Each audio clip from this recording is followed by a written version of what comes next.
an echo of eternity carved in stone and stained with legend. This is the Colosseum. It's a monument not just to an empire, but to the brutal, brilliant heart of Rome itself. For 5 centuries, this arena was the center of the world, where the fate of thousands was decided for the entertainment of a city. This is the story of power, blood, and glory. Support us by liking and subscribing before we dive in. The year is 68 AD, Rome is in chaos. The tyrannical Emperor Nero has taken his own life, plunging the empire into a bloody civil war. The city is scarred, its people divided and restless. Out of this turmoil rises a new dynasty, the Flavians. The new Emperor Vespasian needs more than just military victory to secure his rule. He needs to win the hearts and minds of the Roman people, and he has a grand idea.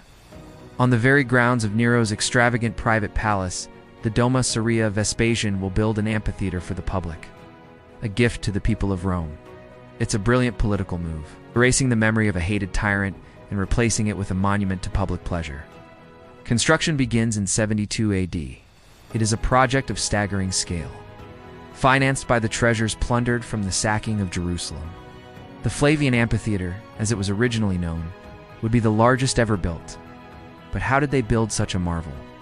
Roman engineering was at its peak, used a combination of materials: travertine limestone for the main pillars, tufa and brick for other walls, and their revolutionary invention, concrete for the vaults. This allowed them to build higher and faster than ever before.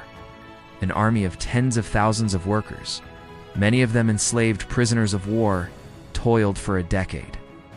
The design itself was genius. A complex system of 80 entrances and exits, known as vomitoria, could allow 50,000 spectators to fill and empty the stadium in mere minutes. The tiered seating reflected Rome's rigid social hierarchy.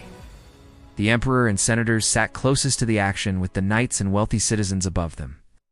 At the very top in the cheap seats were the common poor, the plebeians, and the women. Everyone had a place, all united by the spectacle below.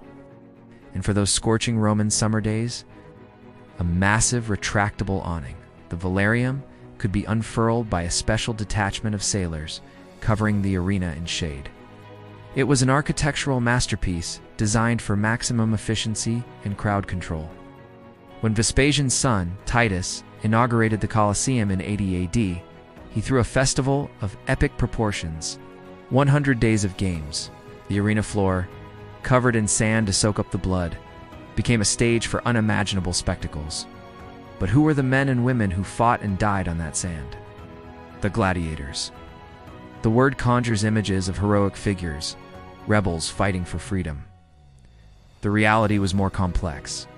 Most gladiators were enslaved people, prisoners of war, or condemned criminals. They were property, trained in special schools called ludi. Their lives were brutal and short. They were categorized by their armor and fighting style. The Murmillo, with his large shield and sword. The Retiarius, with his net and trident. The Thracian with a curved dagger. Each matchup was carefully planned, a deadly ballet of skill and violence. They were not just mindless killers. They were highly trained athletes, the superstars of their day. Mosaics and graffiti praised their names. Children played with gladiator action figures. Successful gladiators could win fame, fortune, and even their freedom, symbolized by a wooden sword called a rudis. But for everyone who survived, countless others perished. Their lives were a stark reminder of the power of the state. Your life was not your own. It belonged to the arena, to the crowd, to the emperor.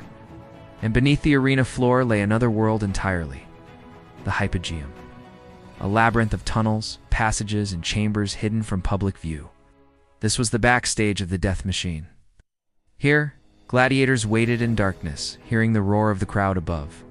Wild animals captured from the far corners of the empire, lions, tigers, elephants, bears, were kept in cages. Using a complex system of elevators and trapdoors, these animals and fighters could be hoisted up, appearing as if from nowhere in the middle of the arena, creating shocking and dramatic entrances. Scenery could be raised to recreate famous battles or mythological landscapes. The Hypogeum turned the games from simple duels into elaborate theatrical productions, a testament to Roman ingenuity in the service of spectacle. The games were more than just entertainment. They were a powerful political tool. Panem et circenses, bread and circuses. The poet Juvenal wrote that it was all the Roman people cared about. By providing free food and spectacular, violent entertainment, the emperors kept the populace distracted and docile. The games reinforced the social order. They demonstrated the reach of the empire through the exotic animals on display and showed the ultimate power of the emperor over life and death. With a simple turn of his thumb, he could decide a man's fate, his decision amplified by the roar of 50,000 voices. But were the fights always to the death? Not necessarily. Gladiators were an expensive investment. NEXA, the owner of a gladiator school, wouldn't want to lose his prize fighters too often. Many fights ended with a surrender. The crowd and the editor of the games, often the emperor himself, would then decide the loser's fate. The thumbs down gesture we imagine might be a myth. Some historians believe the gesture for death was a thumb pointed up, like a drawn sword. Survival was possible, but death was always a visceral, immediate probability. The games also included more than just gladiatorial combat. The mornings were often reserved for venations, or wild animal hunts. Thousands of animals could be slaughtered in a single day. Then came the midday executions of criminals, a grim and public display of Roman justice. The grand finale was the gladiatorial contests in the afternoon. The Colosseum even hosted mock naval battles, NEXA, where the arena floor was flooded for epic, aquatic spectacles, although historians now believe these may have taken place at a different location, or only in the very early days before the Hypogeum was built. For nearly 400 years, the games continued. But as the Roman Empire began to decline, so did the Colosseum. The rise of Christianity brought a new morality that condemned the bloodshed. The last recorded gladiatorial fights took place in the early 5th century, and the animal hunts a century later. The cost of maintaining the building and staging the games became unsustainable for a weakening empire. What followed was centuries of neglect. Earthquakes, fires, and stone robbers took their toll. The great amphitheater was repurposed as a fortress for medieval Roman families, then a quarry. Its precious travertine and marble were stripped away to build palaces and churches across Rome, including St. Peter's Basilica. The once mighty symbol of imperial power became a ruin, a skeleton of its former self. Yet it survived. During the Renaissance, artists and architects began to appreciate its ruined beauty. It became a symbol of Rome's glorious past, a source of inspiration. In the 18th century, the papacy consecrated it as a site of Christian martyrdom, a move that helped preserve it from further destruction. Today, the Colosseum is the most recognizable symbol of Rome. Millions of tourists walk its corridors each year, trying to imagine the roar of the crowd, the clash of steel, the smell of blood and sand. It stands as a monument to both the genius and the brutality of the ancient world, a place of architectural brilliance and human suffering.